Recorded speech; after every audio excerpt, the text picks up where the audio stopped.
Good evening and welcome to another installment of the New York Minute Sports Show. The Yankees win 2 in a row in San Francisco. I've got your breakdown. It's New York Minute Sports. It's New York Sports for New York Nuts. Don't forget to like. Don't forget to subscribe. Let's go! It's New York Minute Sports. Well, there you have it, folks. Welcome to another installment of the New York Minute Sports Show. Don't forget to like. Don't forget to subscribe. Yankees win 2 in a row, looking good to start the season. But one of the big stories today before the game even started was the starting lineup for the New York Yankees. And guess what? The results were okay because they won. But the New York Yankees, 2 days into the regular season, are trying to outsmart baseball, and they're trying to get cute. There is absolutely zero reason why Ben Rice should be on the goddamn bench in the second game of the year. Ben Rice is one of those dudes that can hit lefties and righties. All of a sudden, the New York Yankees are bending over backwards to get a 41-year-old guy like Paul Goldschmidt in the game. Listen, I want Paul Goldschmidt to be like a Sal Fasano, a Molina, okay, a every fifth day catcher that plays every fifth day no matter what when Ben Rice needs a day off. Because I am tired of seeing the New York Yankees put a lineup up there today of Paul Goldschmidt, who should be in the new Jurassic Park movie, as our leadoff guy. Makes absolutely no sense. Then you drop Ahmed Rosario into the 5th spot? What are we doing? I don't know what planet or galaxy the New York Yankees live in, but Ahmed Rosario is Dinty Moore beef stew. The guy's been a journeyman for 9 years, and the Yankees do anything in their power to try to play this guy. I don't know who is in love with Ahmed Rosario in the front office, but they need to be found out. Either Rosario has illicit pictures of somebody in the front office, or they know something that we don't. I don't care if there's a left-hander on the bump. You play the dudes in the beginning of the year to fall into a rhythm. Then, as the game goes on, and you know what, another thing that pisses me off? The left-handed pitcher's only going to be around for 2 times around the lineup, because now in Major League Baseball, they get the guy out of there the 3rd time around. So now you're jockeying for position in this roster by benching Trent Grisham at the leadoff hitter to try to get these guys in the game just to pinch hit for them later as soon as the right fielder comes in. So the New York Yankees right now, as it states, have a platoon in left field, have a platoon at third, have a platoon at first base, and when Volpe shows back up, they'll have a platoon in a 4th place. So you let me know.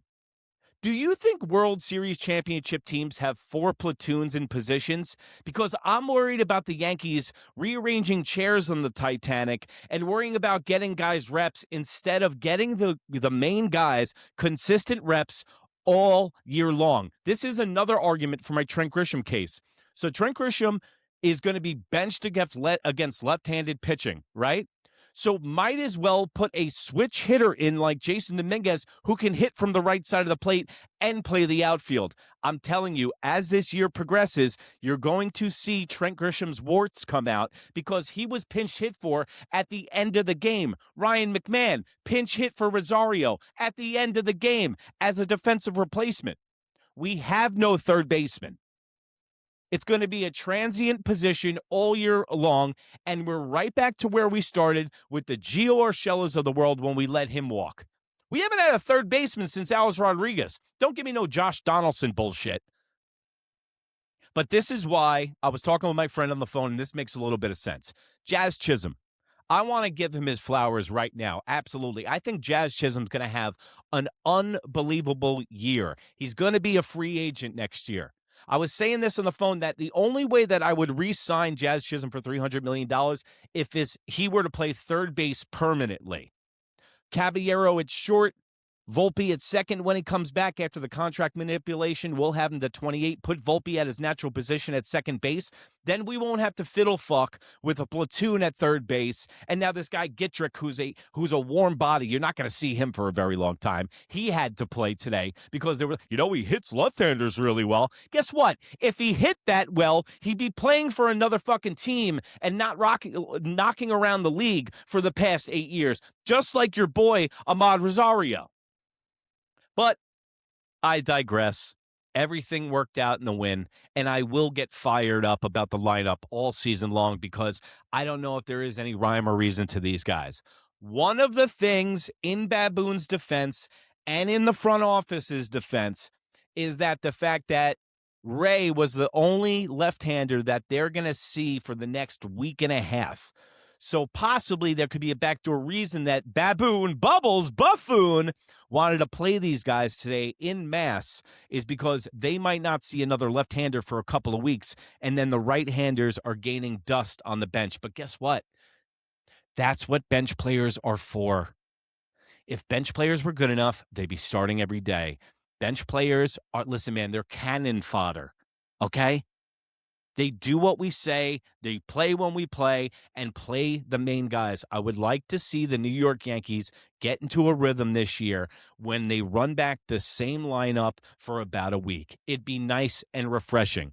What has been refreshing this season so far is how aggressive the New York Yankees have been on the base pads with the Jazz and Caballero tag team in the lineup, which I love. In a losing proposition tonight, when they had a hit and run from the seventh inning with Caballero on third, Jazz Chisholm, San Francisco Giants brought the infield in, and Jazz put a hit on it. They did a hit and run from third base. He was out by a country mile, don't get me wrong. But I loved the fact I saw hit and run in this game from Caballero and Jazz. If you go back to the third inning, Jazz stole second twice, but Caballero was on the second strike, so he had to defend the pitch off. Jazz was getting a workout today. But this is what the dynamic of Caballero and Jazz with the speed and athleticism brings to the New York Yankees is they can hit and run from third base. And that's what I've been dying to see from the New York Yankees for years now. They've been running the bases like Frankenstein with snowshoes on and playing station-to-station baseball. Finally, we got athletic guys that can run. And I'm very happy about the aggressiveness of the New York Yankees offense so far this year in 2026. But what I am completely over the mountains about, and I don't even know if that's a real saying, is Killer Cam Schlittler today. Bro, this guy looks so good. It is absolutely scary. And you know me, man. I don't fanboy out on pitchers. I don't really drink the Kool-Aid on these kind of guys. Cam Schlittler, if stays healthy, knock on wood, if he stays healthy, he will be in the top 5 pitchers for the next 10 years. This guy's kind of talent and effortless 100-mile-an-hour fastball is things pitching coaches dream about. He's throwing a 102-mile-an-hour fastball with a 99-mile-an-hour sinker to follow it up with the same break, and then you have a 12-6 break on that breaking ball that's going 99. Good luck. The other thing about Cam Schlittler, young guys, they always got to worry about Tommy John surgery. The one thing that I do have in his favor is, one, he's got a great shape for it. He's got a big build. He can put a lot of innings on that frame. Also, he's going to fill out. He's going to get bigger as he gets a little bit older. Now, Cam Schlittler, the way he throws the ball is effortless. Do you notice he doesn't need to ramp up to hit 100? He doesn't need to contort his body or throw that leg up high. It's like he's throwing catch. Not to mention, he's 6'5", and it's kind of got that Randy Johnson effect, where after this guy finishes his delivery, he's halfway to home plate, and it feels like his fingertips are hitting on the brim of your hat. So he goes only 5 innings, 1 hit, 8 strikeouts, no walks. I mean, impressive. All of the Yankees pitching staff tonight was extremely impressive. A combined 5 pitching, 1 hit masterpiece today from the New York Yankees. And this is what's going to set the 2026 Yankees away from the Yankees of the last 10 years is the caliber of pitching, guys. Max Fried's first start, now Cam Schlittler. That's the thing that Garrett Cole, when he does come back, he doesn't need to be Superman. He doesn't need to wear a cape and save this team like he has had to do in the past. Not to mention Garrett Cole is very happy he didn't pitch in this series because he didn't have to see Rafael Devers, but I digress. Garrett Cole could be the number 3 starter on this team, and that's fine with me. If you got Garrett Cole as the number 3 starter on this staff, that means you have Carlos Rodon in the 4, and look out during playoff time. Now, I know it's really early. It's only the second game. I love to get ahead of myself. That's why I started a YouTube channel. And remember, it's New York Minute. That's NEWYRKMINE. Anywhere in that smoke wagon you call the information superhighway, you can find me. But it was the California boys today. California boys! We got Judgy put him on the board with a home run to left field. And this is the thing you need to watch with Judge. Judge has been in a slump since the group play in the World Baseball Classic. When Aaron Judge starts to come out of a slump, you're going to start to see him tear down singles down the third baseline. He always starts to do that. Then he pulls the ball. That's when Aaron Judge starts to come out of the slump. If you notice, his home run was dead down the left field line tonight. Now this means Judge is starting to wake up and he's going to start hitting. As you can see, when Judge is really red hot, he goes to right center. That's when he's hitting the most home runs. When he's pulling the ball, that means he's trying to get his timing down. Also, I'm not even going to touch on this whole Aaron Judge going 4 strikeouts. I didn't even post a video because of that reason yesterday. I'm not going to get in that discussion. It's insane. Okay, it's an absolutely insane after a guy strikes out 4 times. Because you know why he struck out 4 times in the first game? Because he didn't do it once last year during the regular season. That's what I've been trying to get across to you guys watching this show, is that what goes up must come down in baseball. Aaron Judge doesn't have a single 4 strikeout game last year. In his first game of the year, he strikes out 4 times. And as John Sterling would say, that's baseball, Susan. So, one of the other things that sticks in my head about the third base, conundrum that the Yankees have been in for the past few years, when I look and see a guy like Matt Chapman on the San Francisco Giants, after Matt Chapman was a free agent from the Toronto Blue Jays, I mean, you could have a Gold Glove level defenseman hitting .247 with 14 home runs and 70 RBIs with an OPS of 800, and Matt Chapman making $10 million a year. They signed him for 4 years for $10 million a year. I mean, that guy should be in pinstripes. What are we doing here? But you can't do anything about it now. The bullpen looked great. We had Tim, King of the Hill, from AutoZone. Woo! Hey, Tim, your wife's on the phone. Tell her I'll call that bitch back. I got 3 original cores and 2 titty koozies, and I'm going to pound these drinks right after I retire the whole side. You had Cruz. You had Tim Hill. You had Duvall. All impressive. Cruz worries me. Cruz is crazy as a shithouse rat.